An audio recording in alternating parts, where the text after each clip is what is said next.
Uh, Good morning Kenyans, habari yenu. Na suppose muko salama. My concerns are drawn to the current silence by the government. I suppose you're all aware that when people like the president and military officials are taking oath of office, they usually there's a certain statement that they usually say that they are going to protect the country from enemies, both foreign and domestic, that is within our borders and without our borders. Wow, imagine such a such a thing, such a sworn statement. There is no one who is in active military that hasn't taken that oath of office. And we have Jubaland forces. We have external forces actually doing drills in our country. And not only are they external forces at Itukwe to a bilateral agreement with them like the one we have with Batuk. No. These are actually rogue factions in their own country. My question is this. And this one goes to the president, and without fear or favor. What are you gaining? What are you gaining when you are the commander-in-chief of the armed forces of Kenya? You are the commander-in-chief of the armed forces of Kenya.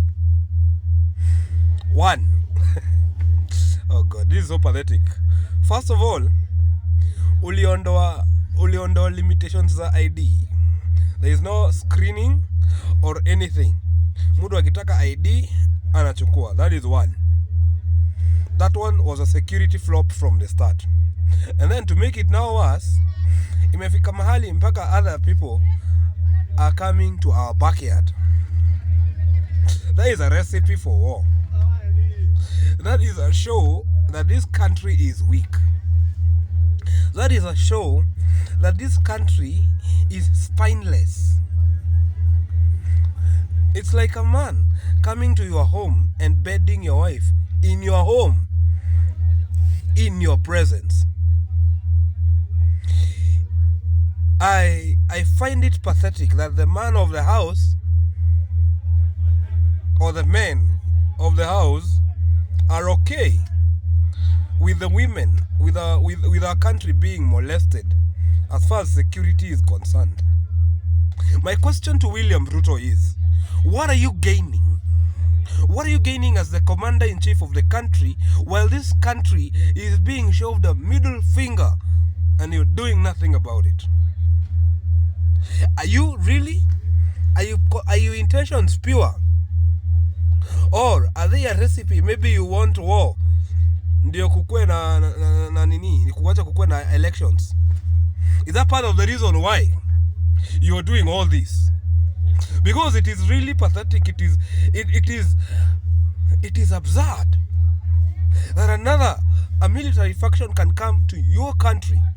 And not to forget, we had an expose whereby our own military weapons are used in another country. William Ruto, you've been silent. Saipan Tuya, you've been silent. I wonder, what are you gaining? Do you have an ulterior motive that we don't know? Do you want our country attacked and literally bombarded just because of being careless? Because you ni kuwa careless. Sincerely speaking, I think even the fallen soldiers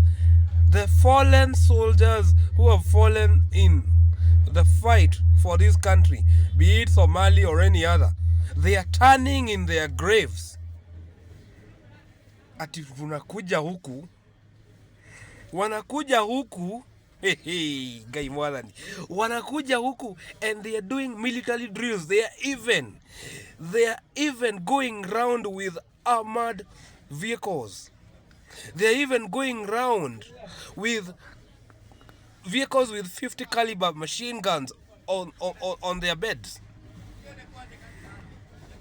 It is not only shoving a middle finger on your face, it's actually shoving a middle finger in your behind. Literally, actually now they are not even shoving a middle finger up our derriere. They are actually fisting us. Nikifist kinatuweka kama kialishia kanini.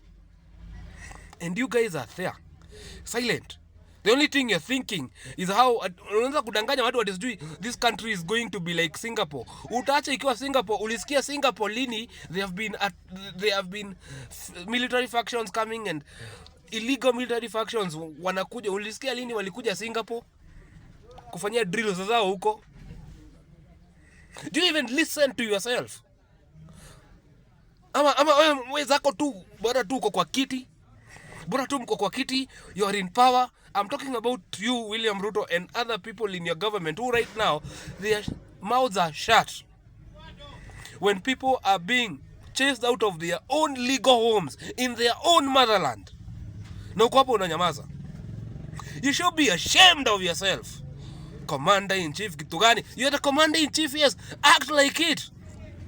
Tuma battalion 2 hapo ziende zifukuze hao watu. Hata nashindwa, how the hell did they get even in the country? Yani we have such a pathetic border police. Tuko na border very porous. Mpaka not only gay mwana ni Yesu Kristo. Kama mnajua mzuri sana mmeshindwa na kazi, enda nyumbani. Or if you want this country to start war with another country, tuambie kwanza tuhame. Nonsense.